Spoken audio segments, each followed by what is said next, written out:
देश के सबसे कंट्रोवर्शियल बाबा धीरेंद्र कृष्ण शास्त्री ने आज फिर हिंदू, हिंदुत्व और सनातन की बात की।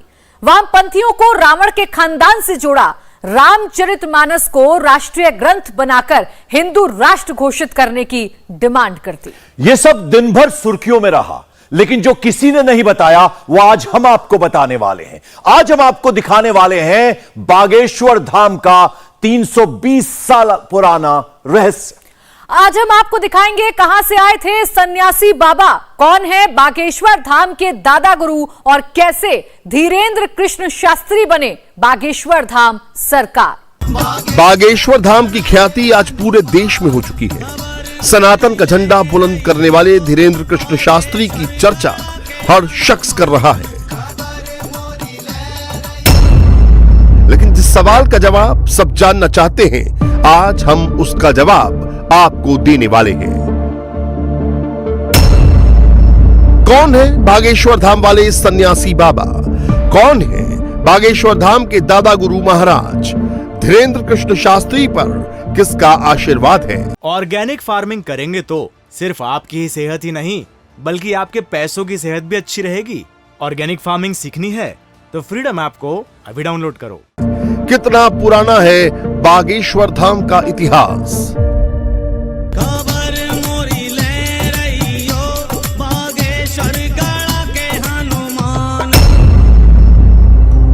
बागेश्वर धाम से जुड़े हर सवाल का जवाब आज हम आपको पुख्ता सबूतों के साथ देंगे। आज हम आपको ऐसे किरदारों से भी मिलवाएंगे जिन्होंने न केवल धीरेंद्र कृष्ण शास्त्री का बचपन देखा है, उनकी गरीबी देखी, बल्कि उनके दादा गुरु को भी देखा और आज के बागेश्वर धाम को बनते हुए भी देखा। लेकिन पहले आज के बागेश्वर धाम सरकार यानी धीरेंद्र कृष्ण शास्त्री का वो वीडियो देखिए जो उन्होंने अपने पुराने घर में पुरानी यादों के साथ शूट किया था।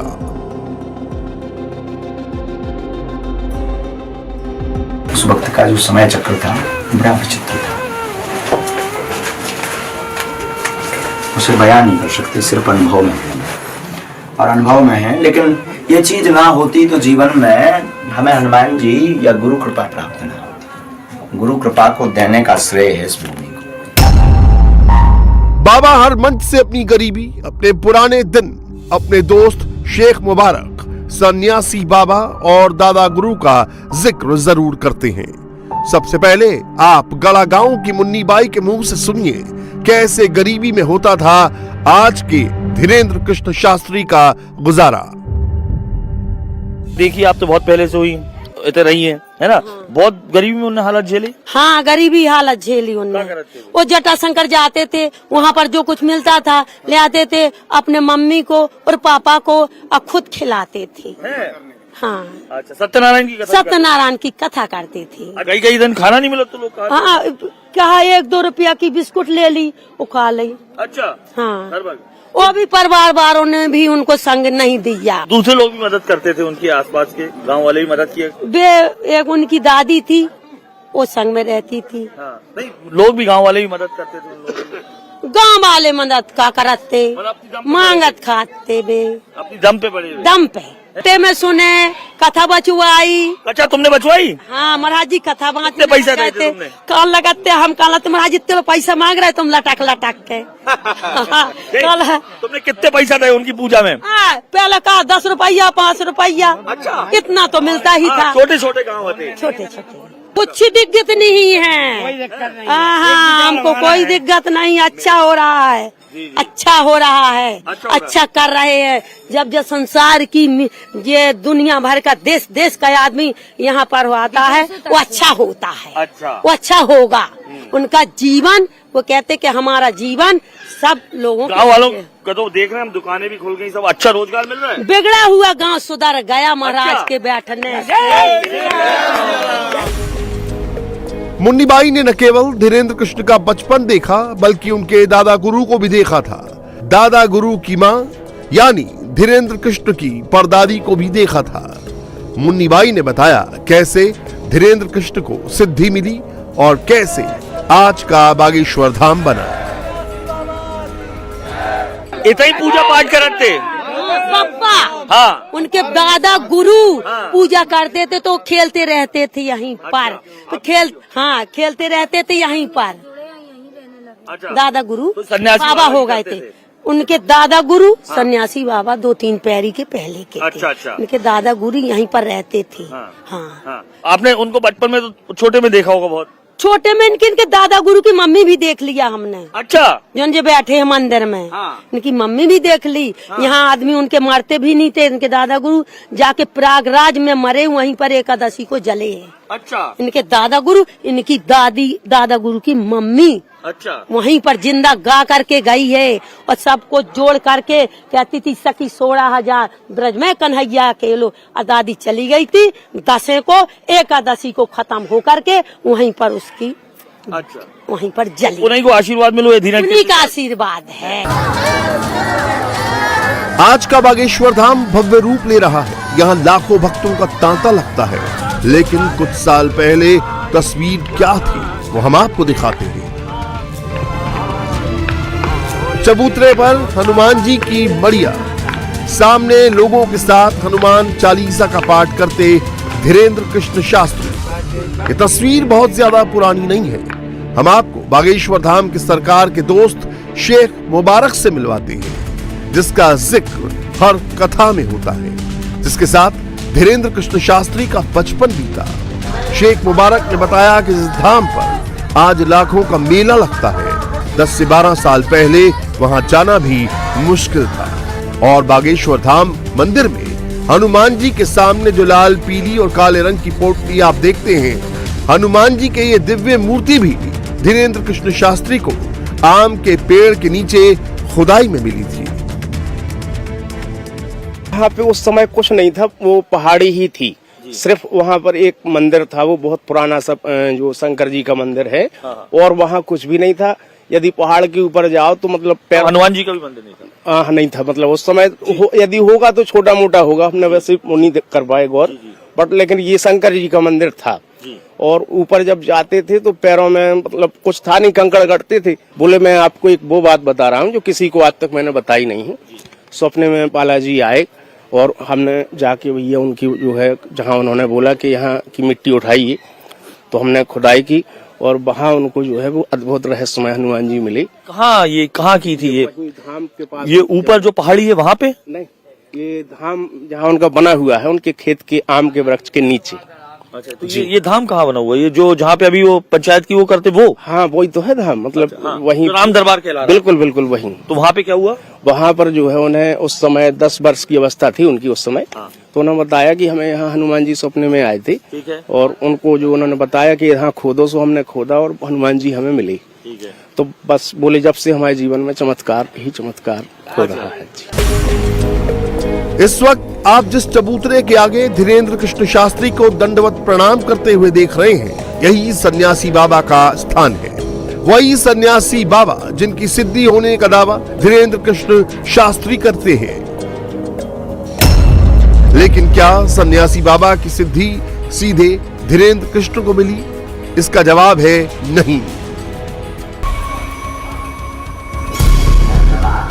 अब हम आपको समझाते हैं आखिर सन्यासी बाबा और दादा गुरु कौन थे।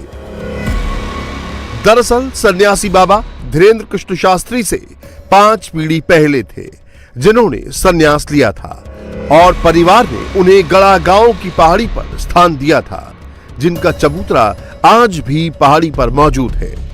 और दादा गुरु धीरेन्द्र कृष्ण शास्त्री के सगे दादाजी थे, जो बागेश्वर धाम के पहले पुजारी थे और जिन्हें सन्यासी बाबा की सिद्धियां आशीर्वाद में मिली थी।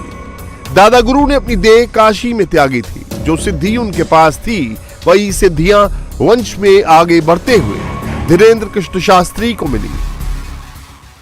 जनता भी बहुत पूछना चाह रही है, सन्यासी बाबा जो हैं इनके बारे में बहुत बेहद जानने की इच्छा है कि सन्यासी बाबा आप जिक्र करते हैं, यहाँ पे भी हमने देखा। सन्यासी बाबा के बारे में थोड़ा सा बता दें। गुरुजी के गुरुजी 320 साल के हो गए। सन्यासी बाबा बागेश्वर धाम के जो है प्रमुख हैं, उनकी ही प्रेरणा से दरबार लगता है। और हमारी दृष्टि में उनमें हनुमान जी में कोई अंतर नहीं। 5 बार बालाजी का साक्षात्कार श्री सन्यासी बाबा को हुआ है। तो सन्यासी बाबा को ही बालाजी ने कहा था कि एक दिन आएगा कि पूरी दुनिया बागेश्वर धाम पर दिखेगी।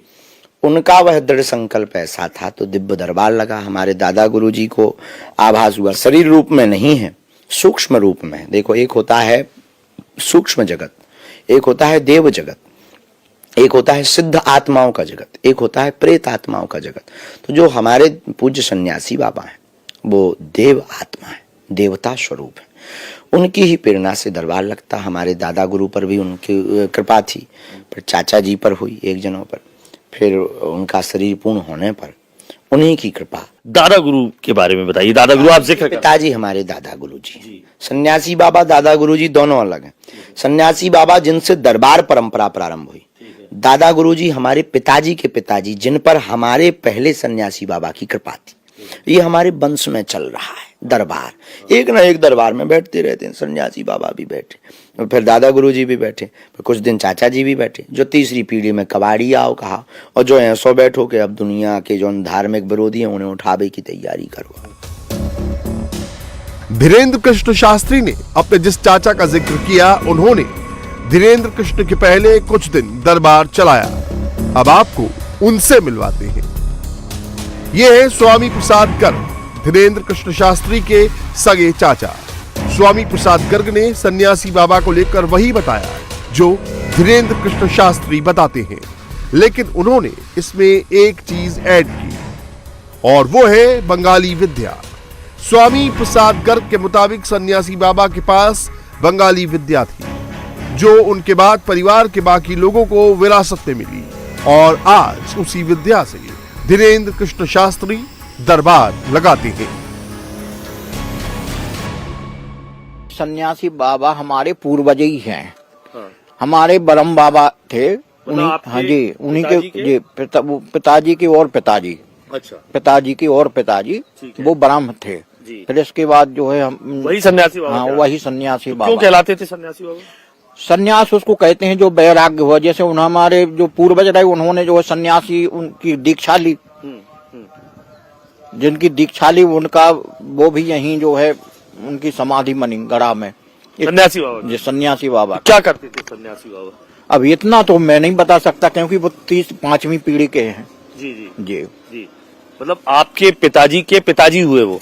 ऑर्गेनिक फार्मिंग करेंगे तो सिर्फ आपकी ही सेहत ही नहीं बल्कि आपके पैसों की सेहत भी अच्छी रहेगी। ऑर्गेनिक फार्मिंग सीखनी है तो फ्रीडम ऐप को अभी डाउनलोड करो। और पिताजी, अच्छा जी, मतलब कितनी पीढ़ी मानूं आपके ऊपर? 5वीं पीढ़ी। वो वहाँ पढ़ने के बंगाली विद्या सीखने के लिए गए। अच्छा, आपके परिवार से? हाँ, हमारे परिवार से। वो विद्या जो सीख करके आए कोड़ा। फिर वहाँ से हमारे पूर्वज जो आगे गढ़ा, गढ़ा में ये 4थी पीढ़ी है। जी जी जी जी। जी।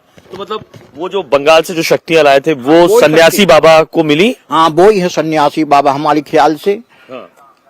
क्योंकि उनके कोई नहीं था, सन्यासी लिए थे, वो वैराग्य लिए थे। ठीक है। फिर इसके बाद हमारे पिताजी ने भी वैराग्य लिया। मतलब आज से 15 साल पहले गड़ा गांव की इस पहाड़ी पर केवल एक छोटी सी मणिया और सन्यासी बाबा का चबूतरा था, लेकिन जब दादा गुरु की सिद्धि धीरेन्द्र कृष्ण शास्त्री को आशीर्वाद में मिली तो उन्होंने यज्ञ अनुष्ठान किए। धार्मिक कार्यक्रमों के जरिए लोगों का झुकाव बागेश्वर धाम की तरफ बढ़ा और फिर बाबा का दिव्य दरबार सजने लगा। इंडिया टीवी हर वक्त हर जगह डाउनलोड करने के लिए सर्च करें India TV news Google play store या ऐप स्टोर पर।